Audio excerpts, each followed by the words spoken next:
And we're back for episode 8 of Lighthouse Health and Safety Podcast. I am your host, Andrew Chandran. Today's episode is all about heat stress. The heat has really come around early this year, and it's going to be a hot summer for Australia. And so I'm here to talk about heat stress and what you can do to keep yourself safe from the heat over the next few months. And I know that many people listening will have heard the term heat stress in the past, and they will know all about it from their experience working in the field. But there will be some people that are hearing about it for the very first time. Now, this episode is going to focus on heat stress, which is a risk, and will inform workers and the supervisors what they can pragmatically do to reduce their risk of heat stress and the likelihood and the severity of heat-related injuries, like heat exhaustion and heat stroke. One of the biggest challenges managing heat stress is that the risk is not simply due to the environmental conditions that you work under or the type of work you perform. A major factor is your fitness for work and how resilient you are to heat stress. And I'll speak to each of these risk factors and discuss what you can do to keep your risks as low as is reasonably practicable. So let's start with some basics. What is heat stress? The first thing I'll say is that heat stress is often mistaken to be a hazard. Heat stress is not a hazard. It is the middle of the bow tie risk diagram. And if you're not sure what I mean by that, I have actually prepared a separate episode that explains bow tie risk management theory. And I suggest stopping at this point and going over that before we progress. So heat stress is a risk rather than a hazard. And it occurs when the body's rate of heat gained is greater than the rate that heat is lost. When this happens, our core body temperature rises. And for reference, human core body temperature is around 37 degrees Celsius. If our core body temperature rises above 38 degrees Celsius for sustained exposures, then the body experiences heat stress, or a better term, heat distress. And the likelihood of heat strain, which is the hurt, increases dramatically. And you recall that when I use the term strain, I'm referring to injury or harm. So in the case of heat strain, I'm referring to heat-related injury or harm, such as heat exhaustion or heat stroke. You know, the difference between having a core body temperature of 37 degrees Celsius, where the body's organs function normally, and 38 degrees Celsius, where you can start to suffer heat distress, that's not much at all, 1 degree. So that should tell you straight away that the body is very, very sensitive to small changes in heat. In other words, the body is really not good at managing its heat and needs to operate within a very, very narrow band for you to be at your best and not suffer harm. An extremely difficult thing to do when you are working in harsh environmental conditions and you're doing physical work. And I'll explain that a bit more right now. So I've mentioned that heat stress is not a hazard, it is actually a risk. It's the center of the bow tie diagram. So what are the hazards that cause this heat stress or heat distress? In other words, what are the hazards that cause a person's core body temperature to rise, right? And prevent it from cooling down. Heat stress may be described as the net heat load to which a worker may be exposed from the combined contributions of metabolic activity. That's the physical workload that you're exerting on the body. Secondly, the environmental factors of air temperature, humidity, air movement, and radiant heat. When we talk about environmental conditions that elevate the risk of heat stress, we're talking about those 4 parameters. And looking at those 4 parameters, it's important to look at them in context. You don't just gain heat from the environment through conduction or convection or radiant heat exchange, but depending on these environmental factors, they will also influence your ability to cool down. And the primary means we have of cooling down is the evaporation of sweat from the skin. That is the single best method that we have to cool ourselves down without any additional mechanical assistance. And finally, if you're building up heat through your metabolic activity and the environmental conditions are impacting your ability to cool down, the clothing that you're wearing will significantly influence how quickly you lose that heat to the environment. To understand the heat accumulation by the body, we need to first look at the heat balance equation. So the body's heat accumulation really is the sum of the metabolic heat output by the body plus or minus the convective heat input or loss, plus or minus the radiant heat input or loss, plus or minus the conductive heat input or loss, and finally the heat loss through evaporative cooling by sweating. That's the heat balance equation. Now, I mentioned that when a person gets hurt, they suffer what's called heat strain. Heat strain is the consequence of not managing heat stress. So heat strain represents the very right-hand side of the bow tie diagram, the impacts, the consequences of not managing the risk, which is heat stress. Heat strain is therefore the overall physiological response that results from heat stress. For example, sweating, increased heart rate, increased core body temperature. These represent the physiological costs of adjusting to heat stress, and they are influenced by age and obesity, and gender, state of hydration, state of acclimatization, drugs in the systems, health implications, and other things. In other words, multifactorial matters, which really complicates heat stress management. And when we fail to manage the consequences, we will experience certain heat-related injuries, such as heat rash, heat cramps, heat syncope, which is like fainting, heat exhaustion, and heat stroke, which can be fatal. On the milder side of heat disorders, we have heat rash. It is a skin irritation that's caused by excessive sweating during hot, humid weather. And symptoms of heat rash can include red clusters of pimples or small blisters, and they usually appear on the neck, the upper chest, the groin, under the breasts, and in elbow creases. It is a mild indicator that the body may not be coping with the heat. Next in terms of severity, we have heat cramps. Now, heat cramps usually affect workers who sweat a lot during strenuous activity. This sweating depletes the body's salt and moisture levels, and low salt levels in muscles can cause cramps, which can be very painful. Next, we have heat syncope, which is a fainting episode or dizziness that usually occurs when standing for too long or suddenly standing up after sitting or lying down. And factors that may contribute to heat syncope can include dehydration and lack of acclimatization.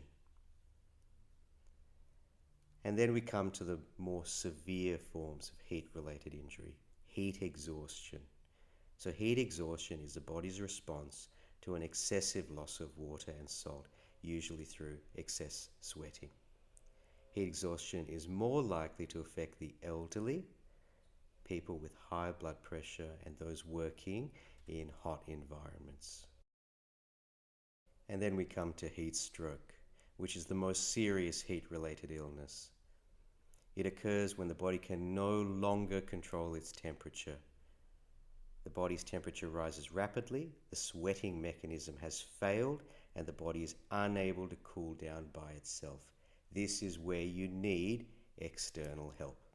When heat stroke occurs, the body's temperature can rise to 41 degrees Celsius or higher within 10 to 15 minutes. Heat stroke can cause permanent disability or death if the person does not receive immediate emergency treatment.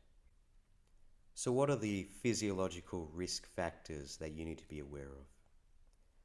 Well, there are many personal risk factors that impact an individual's tolerance to heat stress and susceptibility to heat strain. Personal risk factors that may increase the risk of heat strain include obesity. So having a body mass index equal to or above 30 kilograms per square meter. Diabetes, high blood pressure, heart disease, a lower level of physical fitness, the use of certain medications such as diuretics, i.e. water pills, and some psychiatric or blood pressure medicines. Medications that affect the worker's ability to feel heat conditions and or impact their sweating reflex, so symptoms of heat strain may not be evident. Alcohol use and the use of illicit drugs such as opioids, methamphetamine or cocaine. Next, let's talk about acclimatization. So acclimatization of workers to hot environments is a means of reducing the likelihood and severity of heat strain. And there are 3 phases of optimum acclimatization. You have the initial phase, which tends to occur on day 4 of a swing. 33% of acclimatization occurs by that point. By day 8, you should be able to achieve up to 44% of acclimatization. And then the third phase, by day 10, greater than 65% acclimatization, all the way up to 99% by day 21. So in other words, full acclimatization normally takes about 3 weeks, and that should be considered for workers who return to work after extended leave or new workers to hot environments. And when you're looking at FIFO workers, people that fly in and fly out, particularly in the oil and gas industry, as they move between seasons, this can be a real problem. So for the astute listener, you'll realize that if it takes up to 3 weeks for full acclimatization, then if you're working a shift shorter than 3 weeks and you are traveling between seasons, such as Northern Hemisphere winter to Southern Hemisphere summer, then you will never be fully acclimatized when you're doing work. And that needs to be factored in when scheduling physically demanding work. And next we come to hydration. Everyone's favorite topic. The body's hydration reflex is very slow. So by the time you feel thirsty, you may already be dehydrated. On hot days, you should drink around 200 milliliters of cool but not cold water every 15 to 20 minutes. The reason for this is that it allows the gut lining a good amount of time to absorb that fluid. If you drink too great quantities too quickly, then a lot of that will bypass into the small intestine and you'll just be going to the toilet more and more often. So good hydration is not so much about how much you drink, but rather how much of that gets absorbed into the bloodstream and the body tissues where it is needed. Your water is very, very important. The more moisture you have in the body, the more of a heat buffer it represents. For example, most of us would have kettles at home and we'd fill the kettle up with water, we'd turn it on and we'd let it boil. Have you ever noticed that if you have a very little bit of water in the kettle, it will boil very, very quickly? If you fill the kettle up to full and then you turn it on, it'll take much, much longer for that water to heat up and for it to boil. This is a very good simulation of how important moisture is to the body. When you are well hydrated, you're giving the body more moisture to absorb that heat that's being built up from that metabolic activity. And that heat has a place to go. It goes into the moisture. If you are dehydrated, that heat will go straight through into your body tissues and it will cause harm. Just be wary of consuming products that contain extra sugars or electrolytes and calories that your body doesn't need. And also be aware of medical conditions or consumption of diuretics, which may impact your body's ability to absorb and retain moisture. You know, when you're working on a mine site or construction site, you can only really control the work environment to a certain degree, and you can control the behaviors of people even less. And when a person is off swing, you've got even less control. So education around heat stress, around heat strain, and what people can do to protect themselves is absolutely essential, so that people develop good hydration habits even when they're off swing. You know, spending the evenings consuming alcohol is not going to put you in a good position for when you start your shift in the morning. And I used to work with an ex-colleague of mine who used to say, from his research in heat stress when he was studying his PhD, he said to me, Andrew, if a person starts their shift dehydrated, it doesn't matter how much they drink in the shift, they are just not going to catch up. And what he meant by that is this: because the body can only absorb a certain amount of moisture at a time, if you are sweating profusely and you're already dehydrated, then you may not actually catch up and become rehydrated throughout your shift.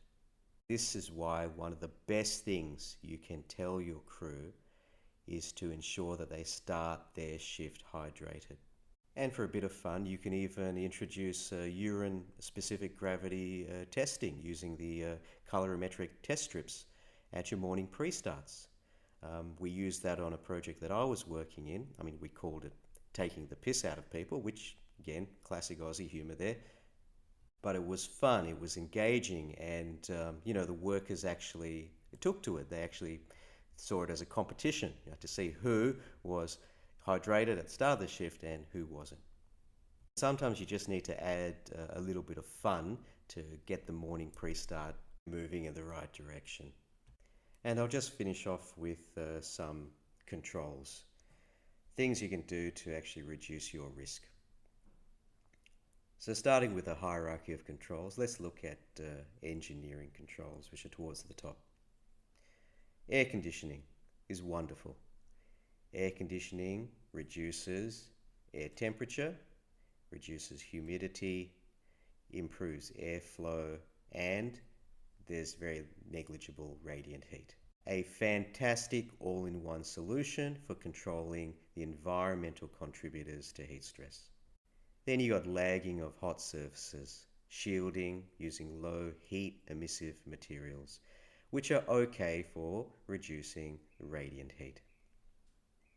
Then you've got shades or tarpaulins, which are classic in drilling rig scenarios. Again, they protect people from the radiant heat. Dehumidifiers can be effective if they're used in enclosed spaces. They reduce water vapor, you know, leaks from steam lines, etc. The more humidity you have in the air, the less evaporation of sweat from the skin you're going to get. This is why evaporative air conditioners just do not work in humid environments. Too much saturation of water on the skin, and it's got nowhere to go. Next, you got fans, which can be portable or fixed. These can be fantastic, and even in low humidity environments, you may want to consider a water cooling system where the fan disperses water mist, and of course that has a wonderful cooling effect on the skin, which will be well received by your crews. Just ensure that your water quality is up to speed. You don't want anyone breathing in contaminated water droplets. And of course, the one we all tend to overlook, which is mechanizing manual handling tasks. The body is very, very good at building up heat and not so great at losing it. So let's do our best to take the manual effort, the metabolic activity, out of our physical tasks. So that's some effective engineering controls you can consider. Now, how about administrative controls? Well, again, if you want to reduce exposure, you can reduce the how much or the how long. So in the case of administrative controls, you can actually reduce exposure time through job rotation, or you can reduce the magnitude by sharing the load amongst extra people. I once gave a talk to a group of schedulers, and I said to them, if you are planning any physical work, try to do that during the cooler times of the day. You don't want to be planning high physical activity work in the hottest parts of the day, obviously. Work rest regimes. For some work, you may want to have a regimented work processes with uptime that is offset against appropriate downtime. Acclimatization, which I've already discussed. And very importantly, first response, recovery, and return to work. You need to be able to take the person out of the hot environment. You need to be able to cool them down. For both men and women, they need to understand that if they are incapacitated through heat-related injury, heat exhaustion, or heat stroke, then they will need to be stripped down to their underwear. People need to understand that because they need to know that they're in a life-threatening situation. And you're working within a time frame of minutes. You may not have time to wait for emergency response crew to arrive. You will need to administer first aid, and you will need to be practiced in what your heat stress management recovery process looks like. Do the drills. Know which areas to take people to. Have the right equipment to take them there. Keep them cool. Monitor their temperature. Wait for help to arrive. And lastly, personal protective equipment, or PPE. Honestly, not a great option. You've got cooling vests, scarves, headbands. All they're going to do is draw a little bit of heat from the body, but that heat still needs a place to go. It still needs to evaporate off. And for that to happen, they can really only be used in low humidity environments with a higher airflow to facilitate that evaporation. And of course, you've got hydration. And the most important thing is to ensure that all workers are hydrated at the start of their shift. So there you have it, some hot tips on heat stress management. And if you like this session, please subscribe, and I'll see you at the next episode, which will be on fatigue. So until then, be well, stay safe, and see you later.